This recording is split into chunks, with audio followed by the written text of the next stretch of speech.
Happy Halloween, Ghost and Ghouls. Old Holy Smoke and Pipe Padre coming back at you with another Halloween special. Don't ask me why, but I am. Okay. Let me get a little break here. I've been putting all this together. Believe it or not, for the last couple of days. As you can probably see by the little video I think I showed you right after my intro, my normal intro. And so I'm smoking.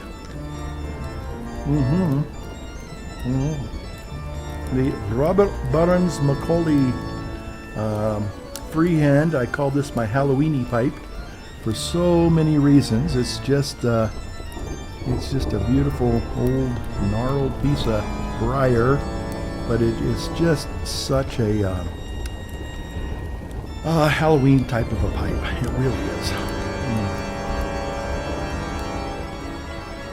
Looks like something you'd find growing in an old pumpkin patch or something, you know. Just like this pipe. And over here, you're probably noticing that I have well, you don't know it, you can't see it, but it's my iPad Mini 7 that just came yesterday.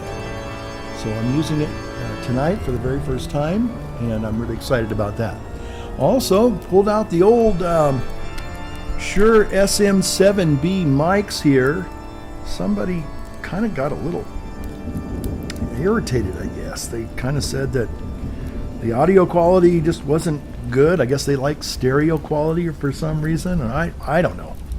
So I apologize on one hand. I certainly didn't mean to be offensive in that regard, but apparently somebody just said I just can't handle the audio. It doesn't sound right, and they just said I'm bailing on you. And I went, okay, it's okay. So anyway, so here we are. Happy Halloween special. Old Holy Smoke and Pipe Padre Halloween special. Now, you probably notice as I cut to the other camera angle, I'm going to try something. Now, maybe you'll see it, maybe you won't, but I'm kind of playing around with my green screen. And normally, the green screen works pretty good. And the old traditional green screen, and then there's some new background remover AI or machine learning type computer generated kind of stuff, and it does an okay job. I actually thought it might even be more in keeping with this kind of a video, because it kind of looks like I'm a ghost sometimes. I kind of have this ghostly presence, you know. I'm not fully corporeal. I kind of fade in and out, especially when I move my hands and things like that. Excuse me. So I thought, maybe I should just go ahead and do that. But I thought, the green screen's good, because I'm going to be doing some, as you probably already can tell already, I'm doing some kind of special stuff on the main camera here in the background, just to kind of keep with that Halloween spirit, that little fun Halloween harvest spirit. Now, I was wondering what I was going to do on this video here. I think I made a video a couple of days ago, about a week ago.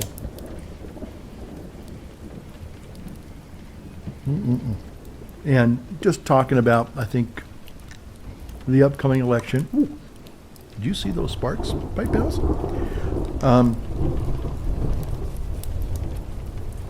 So all I'm going to say in this video, let's see this. I'm going to actually put it up tonight if I can get it done. I've been working on the little silent film you saw.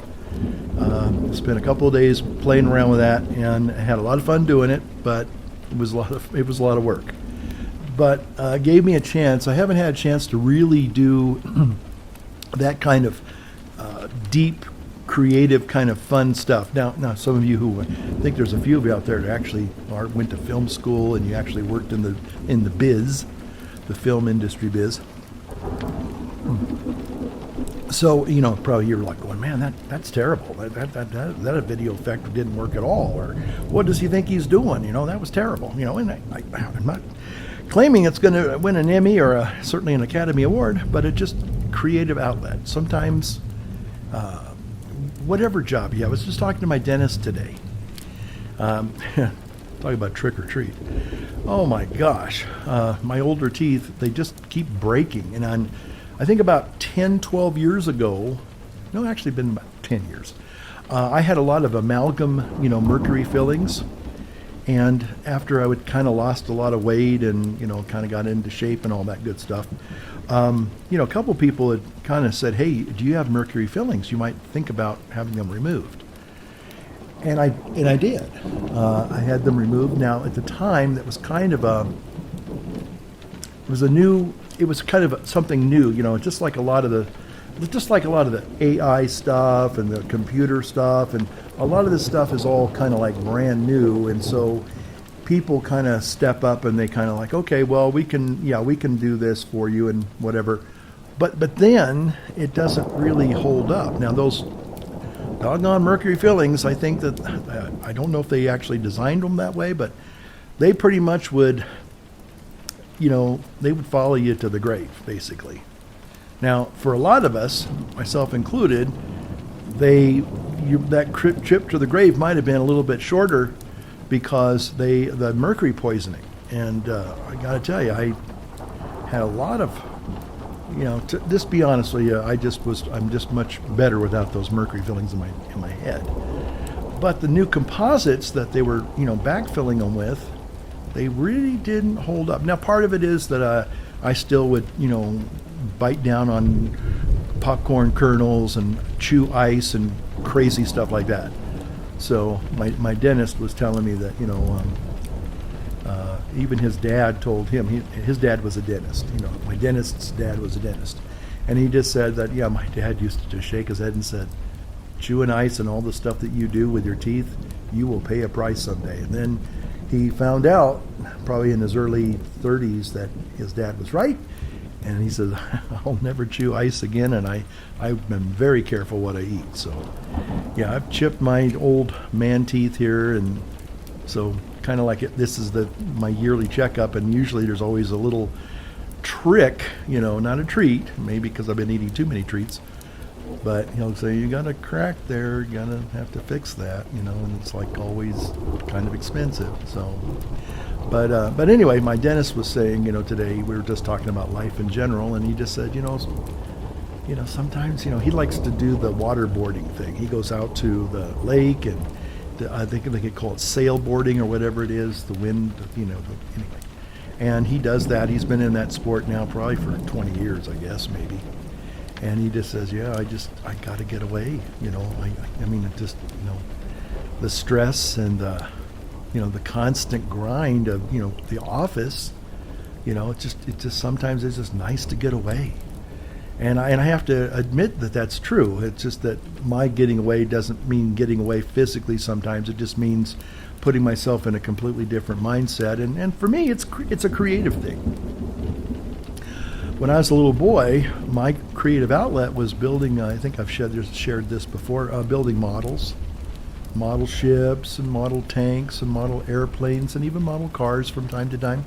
And but because it wasn't just, and he was talking about this whole idea too, about how you just really escape into a whole different world. And that's the way it was with models. I don't know what it was, but I would be, as I was putting these models together, I was fantasizing about, being on that aircraft carrier and what would it be like to, actually I've been on an aircraft carrier a couple times. Didn't ever serve on an aircraft carrier. Got to be careful. I don't do false valor here. But as a Navy chaplain candidate, we got to go on board an aircraft carrier, and then I also got to go on the USS Ranger just before that, decommissioned on a Tiger cruise. So, being aboard an aircraft carrier is an awesome thing. It's just tremendous. It's like, wow, it really is a floating city. It's just fantastic. But again, getting back to building the models, it was kind of the next best thing, because you could kind of, even the packages of the models, they painted these really awesome semi-photorealistic pictures, and you could sense yourself being, on that aircraft carrier, or even, flying that airplane, or at least going out and, seeing it gassed up and all the pre-flight check stuff and all that stuff. I mean, just as a kid, it really was a kind of a real treat for the imagination. You could kind of let yourself just go crazy, have fun, and be in a different world, in a different life, in a different time, historical time, and all that stuff. It just, that's wonderful. And that kind of brings me to a little bit of Halloween kind of stuff. Now, some Halloween stuff has gotten really raunchy. It's gotten to be where it's like is you can be as disgusting and gross as you possibly can, then try to do that. That's kind of like some of what these people are all about. But by and large, I think Halloween was a lot about make believe. Now the Christian part of it, and in some cultures, some Catholic cultures, still kind of tie into that. Like the Day of the Dead, that the Hispanics and Mexicans kind of that's what they're really celebrating, their ancestors and loved ones. And the Church Universal used to, you look at All Hallows Eve as the night before All Saints. We always started kind of like the Jewish tradition. We started at sunset of that day, of the day before, and that starts the actual feast. So All Hallows was the celebration of All Saints, and so it's and we would think again about the great men and women who lived these wonderful, heroic, virtuous, saintly lives, and did great things and spoke great truths, and were just God's instruments to bring forth the faith in a very powerful and real way. People would see and hear about certain lives of certain saints, and little kids would say, "Man, when I grow up, I want to be like." Maybe say Saint Therese of Lisieux, the little flower, or I want to be like Saint Athanasius, I want to be like Saint Francis. Of course, he's very popular.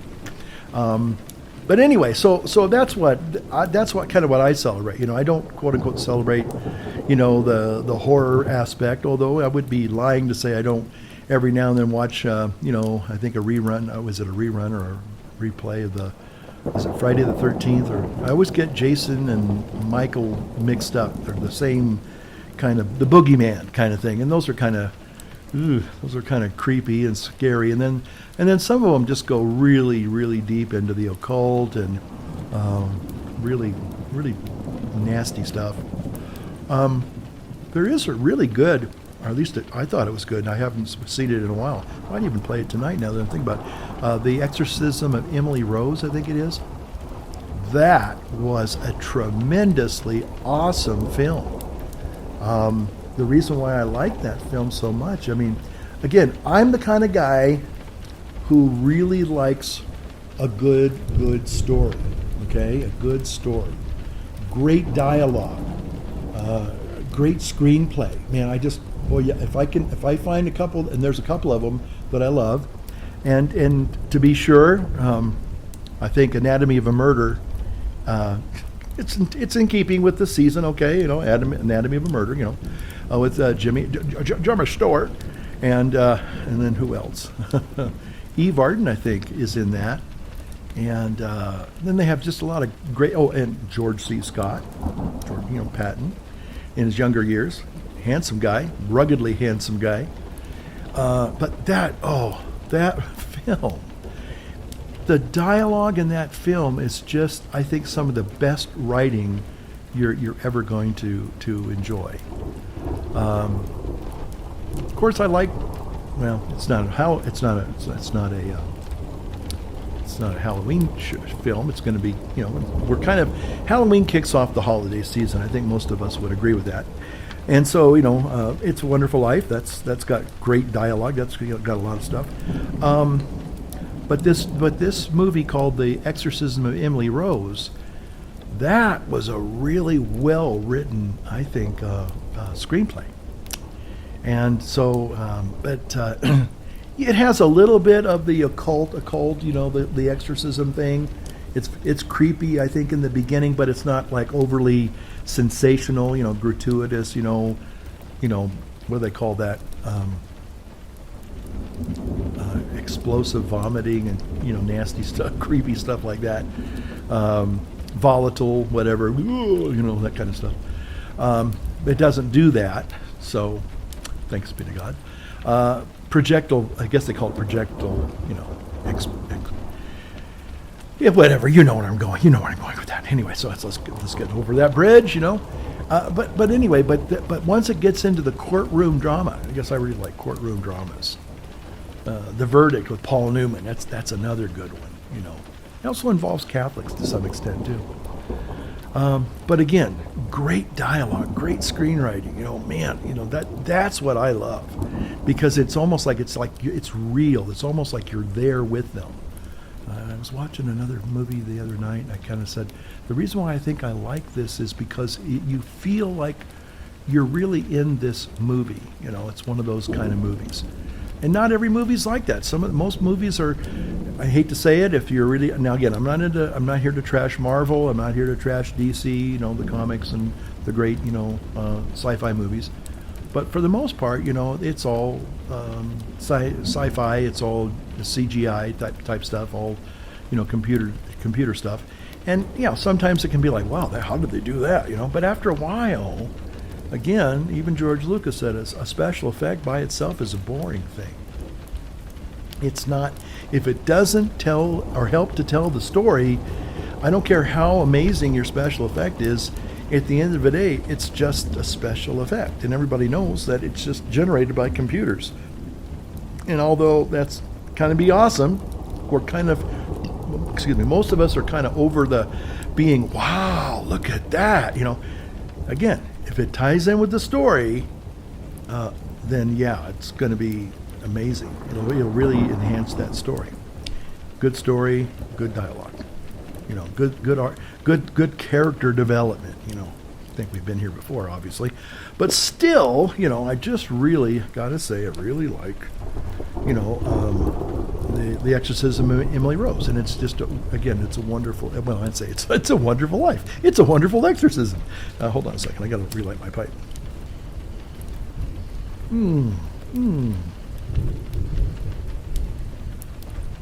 Yeah, that's not bad.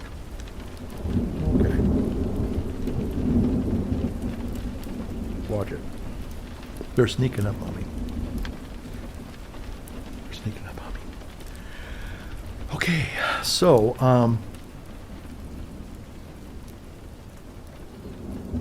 and I've been watching a couple little YouTube retrospectives on just Halloween as a kid,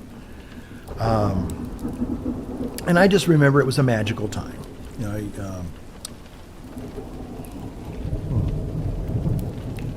I remember.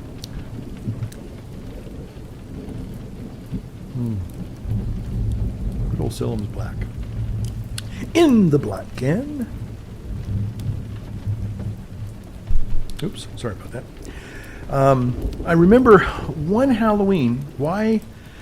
I remember. Okay, I think I remember why now.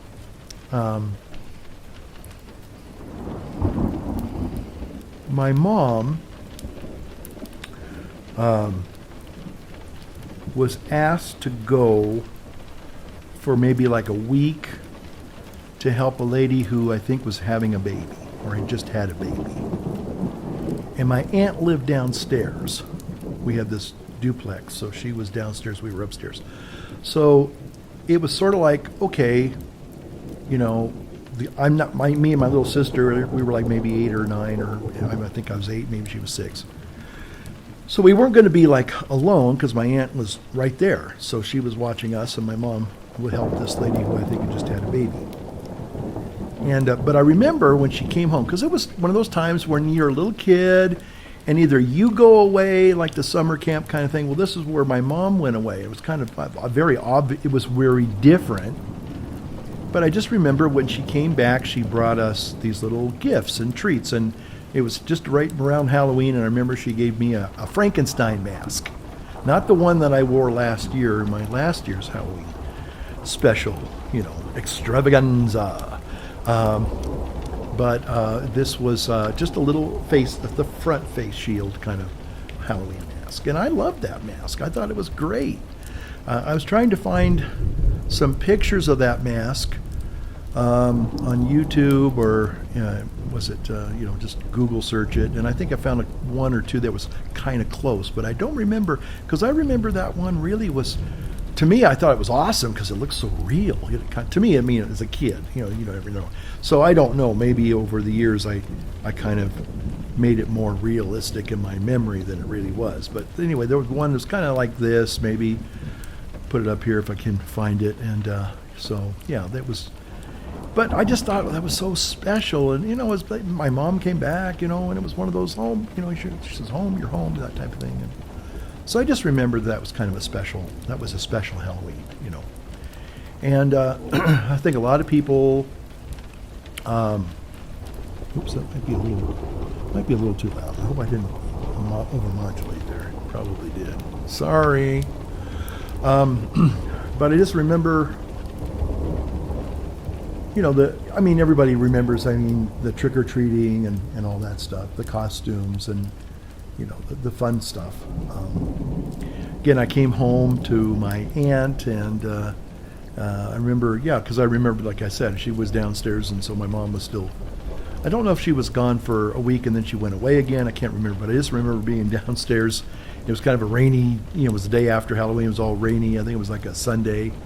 And, we were going through our bags of candy. And no, I never got any razor blades and apples. Maybe some of you in my generation, I think most of us boomers are the kind of the ones that remember those kinds of things. Or, I think there were soap.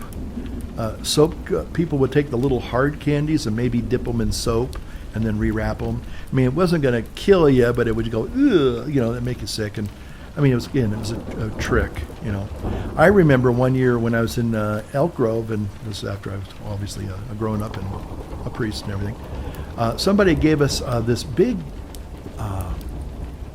plant of these little red peppers, and people knew that I really liked these little red, I call them little firecracker peppers.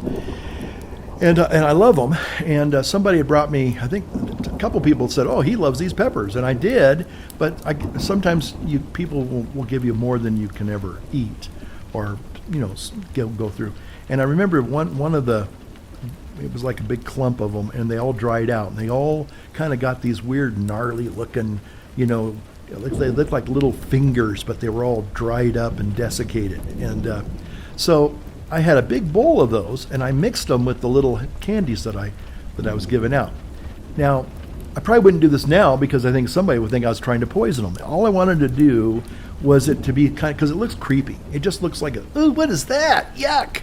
It has nothing to do. The candies were wrapped. There was never any. The peppers weren't touching the candies or anything like that. They just looked like like little witches' fingers or something. And I just thought, well, that's just a little trick. You're giving them the treat, and it's supposed to be trick or treat. And I remember one kid goes, "What's that, mister?" And I went, "Oh, it's just a little dried up pepper." "Well, why are you giving me that?" And I go, "It's a trick. It's a Halloween. It's a little fun thing." And the mother looked at me like, "What are you trying to do? Poison my kid?" She didn't say anything, but I could tell that it was like that wasn't cool. And I'm like going, "It's just a little prank. It's not hurting anybody." But again, in this day and age, you look at somebody wrong and they're going to get upset. So, but anyway, I just was, remembering the fun times of Halloween. Of course, one of my favorite things to do would be to watch, It's a Great Pumpkin, Charlie Brown. Maybe I'll watch that tonight too. Who knows? It's getting close. It's today's the 28th? Or today's the 29th? I can't remember. It's getting up there, getting really close to that time, that Halloween time, yeah. So anyway, I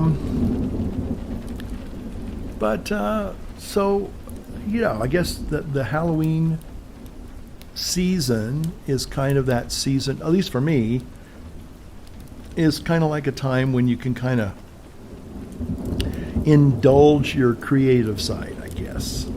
That's why I kind of like doing a little Halloween special every year. I think I've done it for the last, 10 years or something. I try to do something a little different every year. This one here was a little bit more of a, this one was, I'll have to say, was put the most effort into this one for sure. I had a lot of fun doing it, But I spent like probably 3 days just trying to do the old time silent movie video and then all the other stuff that goes with it. And but I had fun doing it, but it was just like, okay, well, I hate to say it, but the older you get, it's just a little bit harder to move around and find the energy to do these things. And, it's like, plus I've got other things to do. And a lot of times I just don't really have the time to invest in doing something like this. I mean, I like doing it, don't get me wrong. It's just that, at the end of the day, I feel like I run out of a lot of energy. I had a doctor's appointment yesterday. I talked to another doctor, a new doctor, and neat guy, young guy. Think he was really, kind of there to really talk and not just kind of tap a few things on a computer and take my blood pressure and send me on my way. I mean, he seemed like he was really invested in, kind of like, well, let's check you out here, see how you're doing. So anyway, and I think I got a little with this Dupuytren's thing or whatever. It's this little growth that happens in a lot of people's tendons. And I've had this for several years, and he says it's nothing to be really worried about, but it is kind of debilitating because I can't. I look like the old gnarled witch or something. My spooky hand. It's like kind of a little crippled up there. So I'm hoping to get that tendon released and kind of be able to flatten out my hand again so I can kind of do push-ups and stuff, because right now I can't get it up anymore as far as my hand goes. I know that looks like it, but it's more cupped, and I need my this one here is flat as a board, and but this one here isn't, and I can't do push-ups, and then there's just a lot of other things that I kind of have a hard time doing. Even kind of picking up things, it's hard. I mean, I can do it, but it's just like I got to kind of fold my hands, my fingers one at a time, and then lift things up if I'm going to lift something up like a cup or a glass or something. Yeah, it sucks getting old. Trick or treat. Talk about trick or treat. Yeah, there you go. Getting old is a lot of tricks and not very many treats. So, I wanted to do this little Halloween special for you all. I know that a few of you out there who still watch my videos. What is that on there? Is that a... No, I guess that's just... Oh, I know what that... Is that a light behind that? I guess maybe it is. I don't know. Tried to turn the lights down a little bit on the video. I don't know if that's going to help out any at all. So trying to set the mise en scène, to set the scene. And so there you have it. But just thinking about Halloween's past, and, I think, I guess it just goes with age. The older you get, the more nostalgic you do get.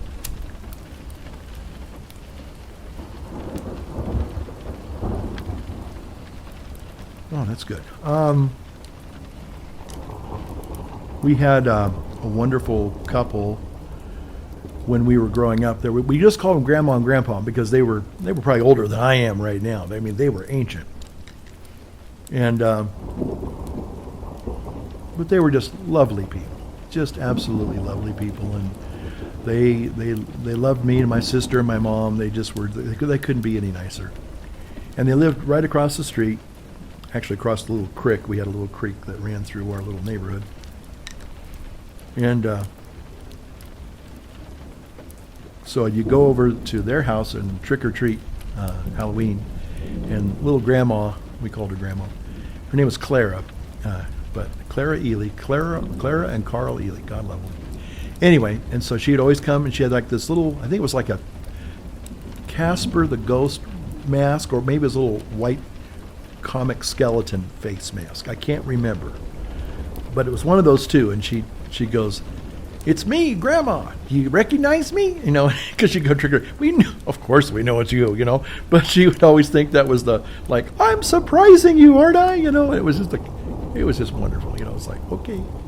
But it was always fun because they gave us great treats. I think one of the things that they did give, which I wouldn't eat now, well, obviously, but that was caramel popcorn balls. Oh, those were good. Those were good. Let's see. I'm just trying to think of the treats that I really liked. I think for me, the costume and the mask were the most intriguing part of Halloween. The going out and getting candy, that was kind of a bonus. And don't get me wrong, I love my candy. Hey, but I can't remember other than maybe the popcorn balls and I'm just trying to think of what other. I heard tonight on this one video. I almost think about doing this now. Is okay. Now it's not bad. It's not bad. Actually, it's good. But instead of giving them candy, you get them a new toothbrush or some pencils or something, and it's a treat, kinda. It's not a candy treat, but it might help, especially if you give them a new toothbrush and maybe some toothpaste and dental floss. I'm just thinking that might be kind of a fun thing to give to kids. They might go, "What's that, mister?" It's a toothbrush. You're going to need it after tonight, or in the morning, type thing. Save your teeth, kids. Don't go to bed without brushing your teeth after you eat all your treats. I just think that's a fun thing. Or they said they would give out like new pencils or something. Kids could use pencils at school, so it's a kind of a utilitarian kind of a thing. It kind of finds it falls more on the trick kind of a side because the kid's looking for a treat, but you give them a little trick that's actually beneficial. It's like eat your broccoli, eat your Brussels sprouts kind of thing. But it's you know what I'm saying. You know what I'm saying. So I just heard about that in one of these retrospectives. I said, toothbrushes and pencils. I never got that, and I know I never got a rock. I might look like a Charlie Brown in some ways, but I never got a rock. Never got a rock. No. Nope, never got a rock. And I never, like I said, never got any nefarious, quote-unquote, candy treats or anything that was... there might have been a few homemade things, like the popcorn balls.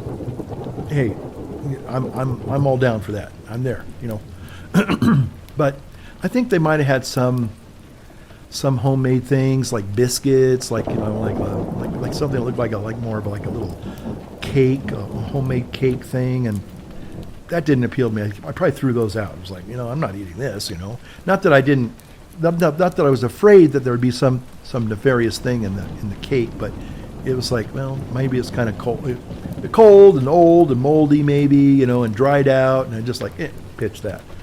But yeah. So I don't know what kind of, treats did you get, and were there any memorable ones, and did you actually, feel like you were getting something that was going to be injurious to you? I'm sure that there's probably a few of you out there that probably did. Maybe somebody took a pixie stick and put soap powder in that. Can you, that would not go down too good, and I'm sure it would be really a nasty thing to open that up and put that in your mouth and all of a sudden realize that it's dish detergent or something like that. That'd be pretty bad. That'd be pretty bad. So I don't know, but it could be. Now, razor blades and apples. I think a lot of that was so easy to tell, because how are you going to put a razor blade really? That'd be a chore. And then you would see the browning where the razor blade went in. The only way you could kind of get away with that. And then, yeah, I just don't know how that would work. Again, there would be telltale signs, and a lot of times you could just tell that something had been tampered with, I think. And if something looked a little off, I just chucked it. But I'm just trying to think about what kind of candies we got. I can't. I think a lot of them we got were the sweet tarts and the Nico wafers. Got those a lot. I liked them. Some people hated them. I loved them. A little bit of maybe I guess, I don't know if red vines was really in time when I was a kid. I remember getting licorice. I like some people, and I found out some people hate licorice. I love licorice, black licorice, for real stuff.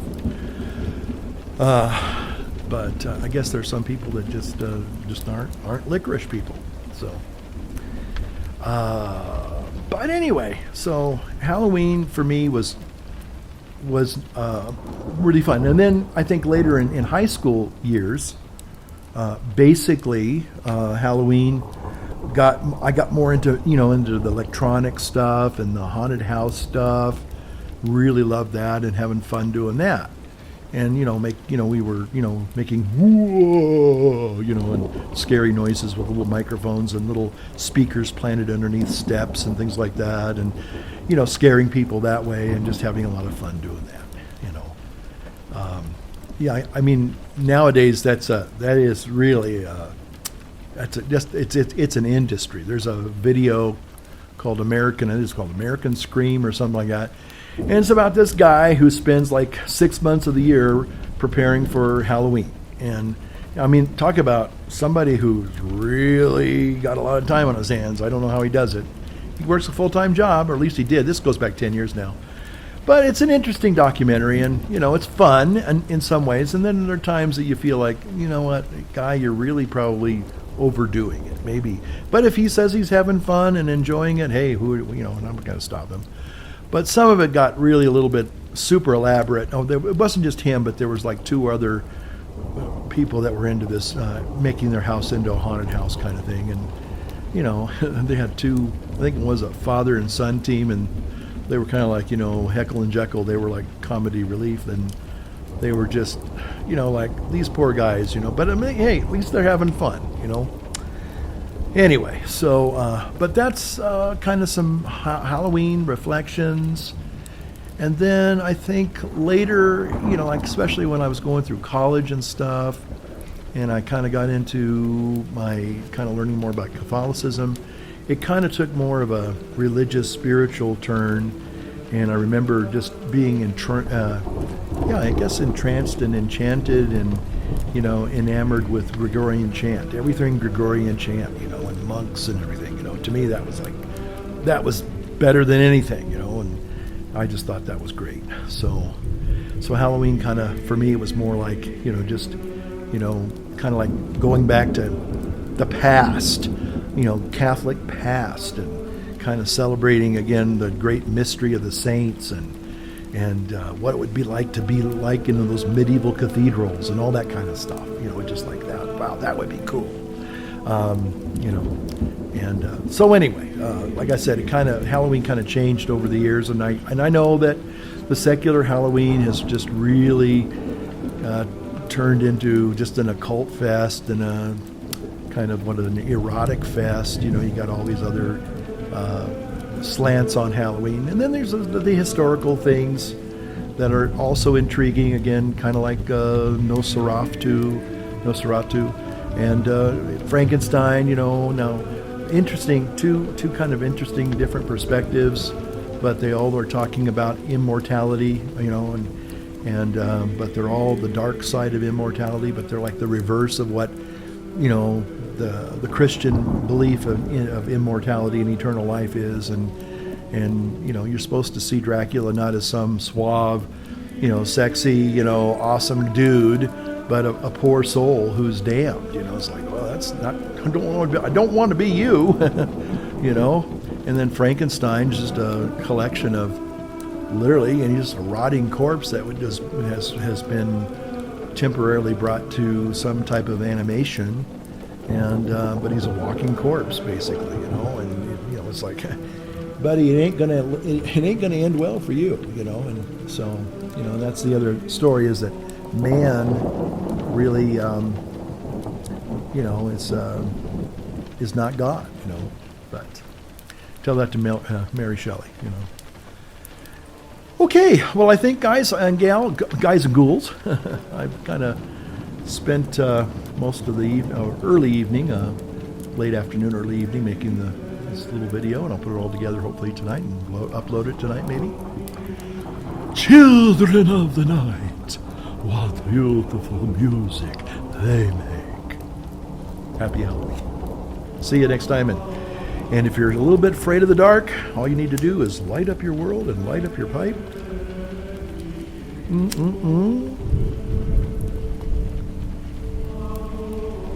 And chase the goblins away. See you.